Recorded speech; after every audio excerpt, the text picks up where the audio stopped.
సీనియస్ వార్తల స్వాగతం. నా పేరు జగన్నాథ్ రెడ్డి. నేటి వార్తలోని ముఖ్యాంశాలు. వైభవంగా సంక్రాంతి సంబరాలు అలరించిన రంగురంగుల రంగవల్లులు. తెలంగాణ సంస్కృతి సంప్రదాయాలకు ప్రతిరూపంగా జరుపుకునే సంక్రాంతి వేడుకలు తాండూరులో వైభవంగా జరుపుకున్నారు. ప్రతి పండుగను ఒకరోజు మాత్రమే జరుపుకుంటే సంక్రాంతి పండుగను మాత్రం 3 రోజుల పాటు సంబరంగా జరుపుకోవడం ఆనవాయితీ.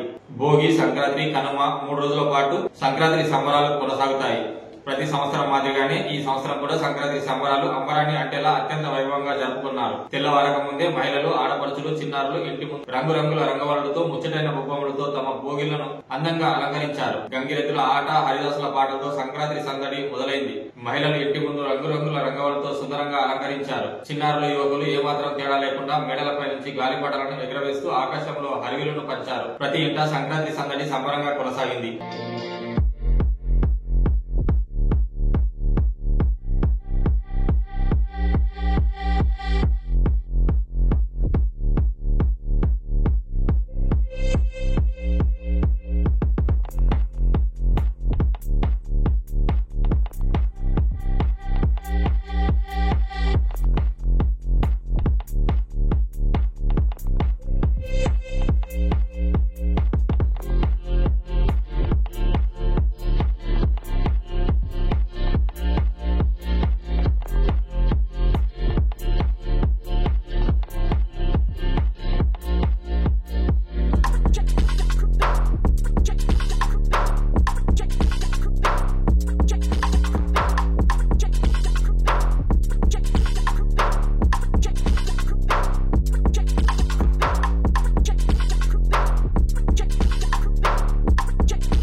నేటి వార్తలు ఇంతటితో సమాప్తం. తిరిగి వచ్చే పడ్డాను మళ్ళీ కలుద్దాం. అంతవరకు సెలవు. నమస్కారం.